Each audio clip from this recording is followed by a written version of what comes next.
You know what I mean? Gross. This is very icky, very, I don't want to feel this, very get the fuck out, listen to intuition, very much so nada. Nope, not happening. I think I had a demon attached to me. Hello, I saw you on TikTok and figured I'd share something that happened recently. I feel like it's right up your alley. I don't think you include names, but just in case, I'd like a random name to be used if you even see this.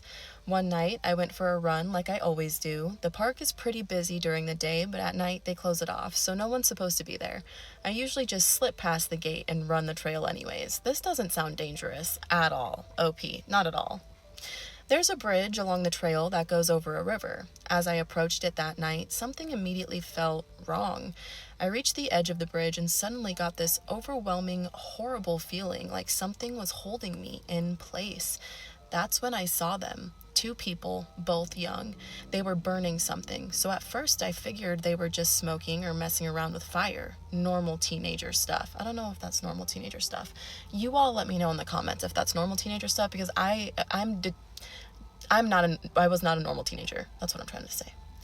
But then I heard them. They were saying something. It sounded like a chant or a prayer. I've never been religious, never believed in anything paranormal. I grew up with Scientologist parents, and I'm an atheist now. Whoo, babe, I would be too. Fuck. But whatever that feeling was, it made me question everything. I couldn't move. I felt completely paralyzed, like something was right behind me, breathing down my neck. I tried to turn away, but I genuinely couldn't. All I could do was stand there and watch. Out of the corner of my eye, I started seeing things, what looked like people hanging. I've never hallucinated in my life, but I swear that's what it looked like. I started to panic. Every time they chanted, the fire would flare up, then the guy suddenly stomped it out. About a minute later, the entire bridge started shaking. That bridge does not shake. It's solid concrete and steel. There's a train track nearby, and even when the train passes, it doesn't move. But this time, it did. Somehow I finally snapped out of it and forced myself to leave. I ran back to my car and drove home, but the whole way there, I kept looking in my rearview mirror, and I swear I could see what looked like a charred hand reaching towards me. I tried to tell myself I was just panicking, that none of it was real, but when I got home, I felt awful. That night I had horrible, gruesome nightmares, and it didn't stop there. Over the next week, everything got worse. I started having sleep paralysis, something I have never experienced before. Every time I would see the same thing, a woman with blonde, curly hair and white, sunken eyes. It got so bad, I even went to sleep specialists and had sleep studies done. I couldn't escape it. I started sleeping more and more, almost like I wanted to see her again. At the same time, I began to hate how I looked, which isn't like me at all. I've always been confident. There was also this constant smell like rot and ash, and it just wouldn't go away. After another week of this, I couldn't take it anymore. I decided to go see a Catholic priest in a nearby town. I told him everything. He gave me a rosary and a list of prayers. I honestly thought it was ridiculous. I had never prayed before in my life, but that night I tried it anyways, and immediately everything stopped. The dreams, the sleep paralysis, the hand, the smell, that horrible feeling, it was all gone. Since then, I've started going to church, and I fully believe there are things out there that we don't understand. I also never go near that bridge anymore, but I still think about it, about those two people. What were they doing? Were they trying to get rid of something, and it found me instead? Or was it meant for me all along? OP, thank you so much for sending this in. I kind of want to pick your brain about the Scientologist parents.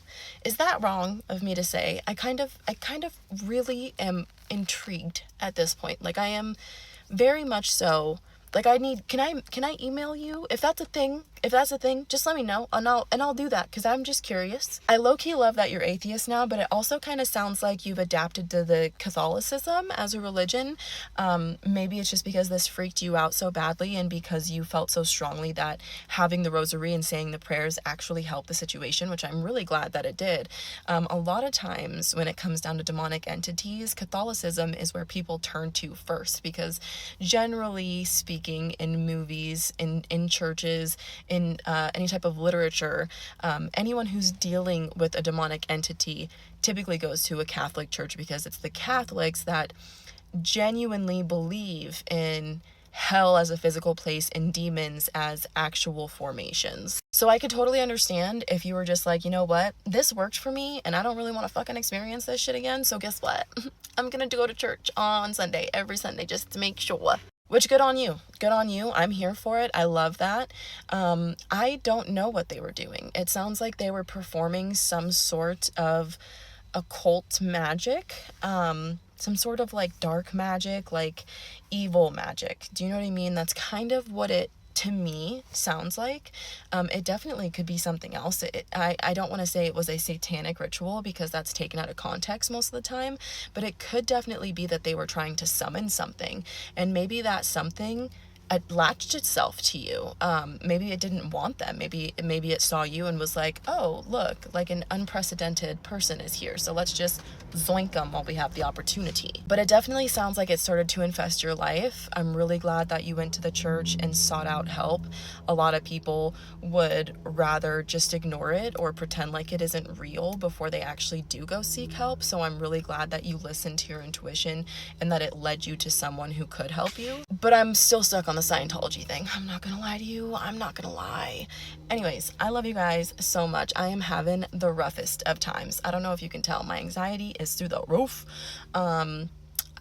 Within like 24 hours, it's crazy how your life can just dissolve and dissipate and everything can change. But there's a lot happening behind the scenes. I don't share a lot of my life on here, so just know that I am very anxiety ridden at the moment. But I love you guys. I hope you have a great day. Definitely leave your comments if you know anything about Scientology or ever were around people that practice Scientology or that believed in Scientology. Just let me know because I'm very intrigued in this exact moment. Okay, I love you guys. Bye. Have a good day. I think I had a demon attached to me. 3 days ago, I posted a video called I Think I Have a Demon Attached to Me, and I was reading an email that somebody sent in of their paranormal experience. They were jogging at night. They went to a local bridge that they are commonly known for in this park, and they saw two people burning something. And then shortly after that, the bridge, made out of metal and made out of concrete, started to tremble, something that should not be happening. Nothing else around them was trembling, and then she proceeded to see some crazy hallucinations. She was terrified and had no idea what to do and thought that these people were potentially attempting to summon some type of demon for her or for some other type of purpose. With that being said, the two people mentioned in her story that she had no idea who they were, complete fucking strangers, found my video. They found my video and they sent me a message. They were very excited. They said that they believed that they were the people. So I messaged them back and I asked them some questions. And then I went back to OP, emailed them, asked them some questions, and it is confirmed that these two people were the two people burning something. Now this leads me to this post because we have a follow-up. We have the other point of view of someone else's story. Now, if you haven't watched the original, definitely scroll my page really quick. It's a few videos down from the one that you're about to watch, and it is titled, I Think I Had a Demon Attached to Me. I stitched it at the beginning of this video so that you could see what it was. Now, here's the other point of view. The super sweet couple, boyfriend, girlfriend, went to a thrift store and found this doll, and they thought the doll was cute, but they wanted to use the doll to freak out one of the younger siblings that they had. But they got really creepy vibes from this doll. However, it was only $1, so they decided to purchase it. Now, because the doll freaked them out so much, they decided not to bring the doll into the house and to leave the doll in the boyfriend's car. And at the time, they kept it for roughly about a week. They decided after that week that they were going to take it into the park because there was a lot of kind of creepy things happening surrounding this doll, and they were going to burn it. This is where the other person's point of view, the first story that I read, comes in because she saw them standing there burning it. She said she thought they were chanting, but I have been assured that boyfriend was saying the Archangel Michael prayer over and over again because he was starting to see things and didn't know what else to do. Now, obviously, they were burning the doll because they thought that it was very creepy and that there was weird things happening surrounding it, so their first thought process was to burn the doll. Little did they know that there was somebody at the park jogging after hours who was also about to experience what they experienced. They experienced this very dark, creepy looking hand. They also experienced the bridge shaking. The boyfriend did state that he does not have hallucinations, but he did see a lot of things that night. One of the things being the people in the trees that was mentioned in the first story. They did say that it was obviously not their intention, and they feel absolutely terrible that this person that was there witnessed it and had to experience something because they were experiencing it. It was not their intention, very clearly, but they are linking up.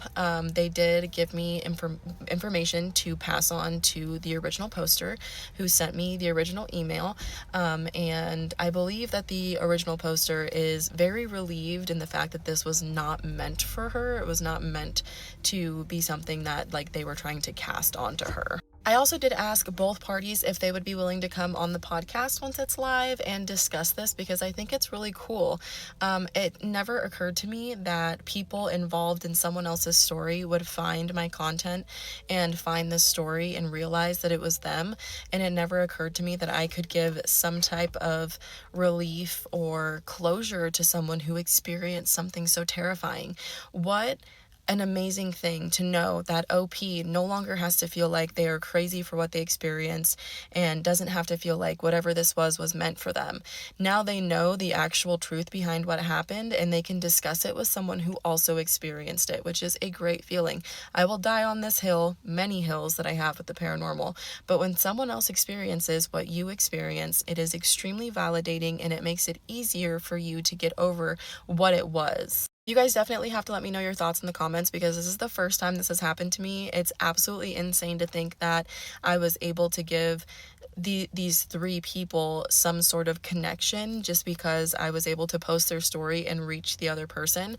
I did kind of send some cryptic questions just to make sure they weren't kind of like playing with the OP. They knew exactly what the park was called. They knew exactly what city it was. They knew exactly the description of the bridge.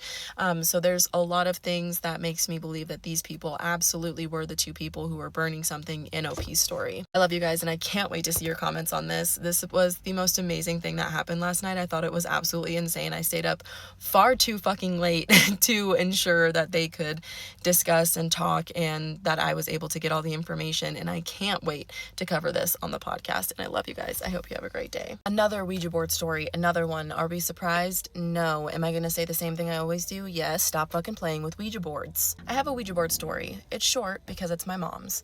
My mom and her two brothers were playing with the Ouija board. They asked it simple questions like, do we live on a farm? The Ouija board said yes. Do we live in rural North Dakota? Again, it said yes. Another question, do we have cattle? Horses? Again, it said yes. So then they decided to ask it if anyone was going to be unalived. It said yes. And a week later, my mom's older brother got hit by a train. After that, my mom and her brothers burned the Ouija board. I've said this in a previous video, but I do not want to know when I'm going to die. Like, I would not want to know the premonition. I would not want to know how. I would not be asking questions like this.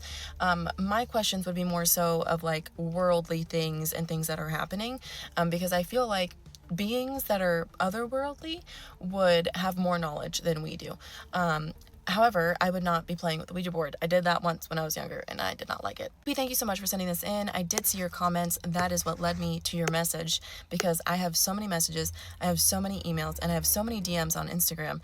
It is very hard for me to keep up. So I'm sorry that I haven't gotten to it, but I got to it today. This is horrific. I feel terribly, terribly sorry for your mom and her older brother, obviously. Just for the family entirely. Like, I just have so much sympathy. But again, I just wouldn't want to know. I wouldn't be asking a question like that. Now, other people, definitely curious. People are curious. They want to know things. They want to know answers. I, however, do not. I'd be more curious about who I was talking to than I would be anything else. So if I was going to be asking questions, it would be like, who are you? When did you die? Where did you die? How did you die? Things like that. Unless it was something that was like, it already gave me information, and I probably shouldn't be asking those questions. You know what I mean? Anyways, I love you guys. I hope you have a great day. TMI, but I stopped taking my birth control, and ever since then, my face has been breaking out so fucking bad because my hormones are just everywhere, and I cannot stand it. I can't stand it. I can't figure out how to fix it either. So anybody has any tips, tricks, drop them in the comments because I need them. All right, love you. Bye. A vanishing house in the woods that you've never seen before, but you've spent a lot of time in these woods, I'm good. I'm good. I just came across your videos and I literally can't stop watching them, but I wanted to share one of my own that happened to me and some of my friends. Since this happened, only a few people have believed us, but most of what happened we just can't explain. Anyways, behind my house there are miles of fields and wood, and at the end is a cliff that leads to the sea. But that's a bit irrelevant. Last year, during the summer, me and 4 friends decided on walking out there. We do it all the time, we pretty much know every path and every walkway. However, on this day, we are walking to this particular field that we like to just sit and relax because it's the only flat one and the hardest to get to. So the ground is always smooth because no one goes on it. Anyway, we get there and there is a rundown house right at the end. I asked my friend if she had ever seen it before, to which she says no. I was confused because neither had I. We asked the rest of the group and 2 of my friends said they had seen it before and the other hadn't, so we thought we must have missed it. We go on with our day, but I couldn't get the house out of my mind. It's like it was burned into my brain.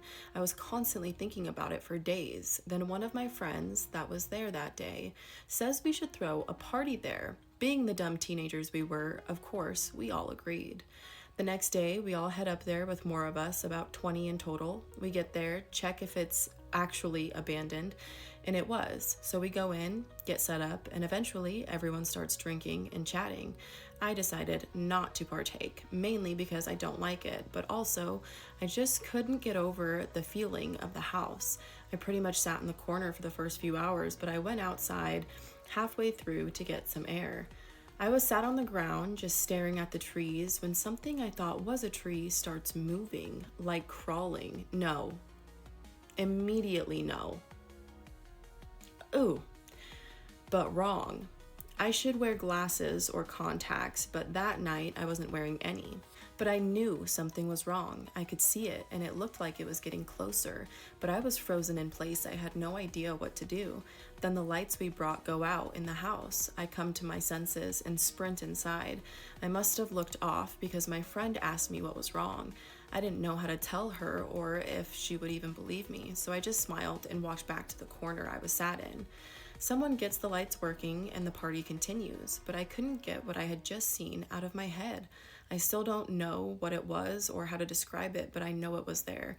It was about 1 at this point and everyone was drunk, but I just wanted to go home. I was scared to walk alone. Everyone was going to stay at the house until sunrise, then walk home. I was going to do that, but I got this awful migraine. I don't know if it was the house or the party, but it was bad. My friend, yet again, noticed and said I should go home. I didn't look well. I said I didn't want to go back alone, so we decided we would walk together. What a great friend. And another one of my friends wanted to join us, so we set off. I swear, as soon as I left this house, my migraine got better and better the further we went, and I started to feel better, but when I started to feel better, the watching feeling started. It wasn't just me that felt this, it was my friends too. They were constantly looking over their shoulders while also trying to guide me. We make it to the woods and reach the fields, but we hesitated before going in. We couldn't go back now, so we carried on. We were about 2 minutes in when we all got the worst feeling, like that deep gut feeling, you know, that something is wrong. Then we heard the growling. It wasn't from a dog or something. It was unsettling. That is the only word I can use. We all looked at each other and just ran. However, my friend that had the only torch dropped it, so we were pretty much in pitch black. I don't remember much of this part. My memory is just really cloudy when we went through the woods, but at some point in the woods, I must have stumbled and hit my head, because the next thing I know, I am in the hospital. I woke up about 2 days later with a concussion and a broken wrist. I had no recollection of what had happened, but after talking to my friends, I found out exactly what happened. Basically, after my friend dropped the light, he ran back out to the woods, and my other friend did the same. I did not do that. When they got back out of the woods, they could see again because the moon was bright, and they realized I wasn't with them. They went back to the party to get a different light and some more people to come look for me, but they decided to wait till the sun came up so there would be more light. Okay, I take back what I said about having a good friend. That's fucked up. Anyway, they all went back at sunrise and found me in the edge of the forest, which was weird because I ran into the forest, not out, and there was long trails behind me, like I had been dragged. Also, the back of my top was cut and ripped to the point they tried to sit me up, and it basically fell off me. Also, side note, I was so pissed because that was my favorite top, and it was from H&M. And if you know anything about H&M prices, you know my bank was hurting after that purchase. Anyway, they called an ambulance and they had to carry me out of the forest to the ambulance. I went to the hospital and that was it. To add to it, this is creepy, but some of the people that were there went back a few days later because they left a speaker and the house wasn't there. We were confused and searched it up, and there is no house where we checked on maps and our council page for a building, and there was nothing. So we were all a bit freaked out. But yeah, if you do read this, thank you. I love your videos. Sorry for the bad writing and any spelling mistakes. English has never been my strong suit, but thank you. Also, if you ever use it in a video, I would like to stay anonymous. Thank you again. Initially, I was like, oh, these are great friends. These are great friends. They wanted to go with you. They didn't want you to walk through the woods by yourselves through this creepy fucking wooded fucking forest. But then they left you. I don't care where I am. I am not leaving my friend. Okay? Let me just get that through everyone's brains. OP, thank you so much for sending this in. First of all, you're better than I am because I would have been pissed at those two people for leaving me, especially with the feelings of being watched and how creepy everything was. I just cannot fathom someone just being like, oh, you know what? My bad. Let me wait till sunrise to go find her. No, baby. That's bad friendship right there. If you're wondering why this is moving a little bit, it's because I'm sitting on my bed because I'm fucking lazy. Add on to that, I would never be at a house party. I think I went to a house party once when I was younger, maybe twice. And let me tell you something. My best friend was there. Did that bitch leave me? No. Should she have? Absolutely. Is that the only time I've ever gotten blackout drunk? Absolutely. Did I ever do it again? No. Was it scary as fuck? Yes. I wish I knew where this was because there are a lot of different things that I could say that this thing is, but at the end of the day, because we don't know where you're located, there's like too many options. Do you know what I mean? Anyways, I'm filming this same day and posting it same day. Crumb had an appointment today. He ripped his sweater yesterday, and because of his skin condition, he was able to scratch himself something fierce. He literally took the skin and fur off of his body in 2 patches on his left arm. Usually I have nail covers on him, but somehow, I don't know, the devil got into my house, I guess. He was able to get every single one off on his left rear foot. And because of that, he was scratching at it, and I saw it on the camera. I rushed home. I called the vet. I called an emergency vet. I dressed the wound, and then we had a vet appointment today. It's been a very long day. I also have 2 coworkers' birthdays, so I spent a lot of time, because I'm a last minute bitch, going to different stores and finding gifts for them.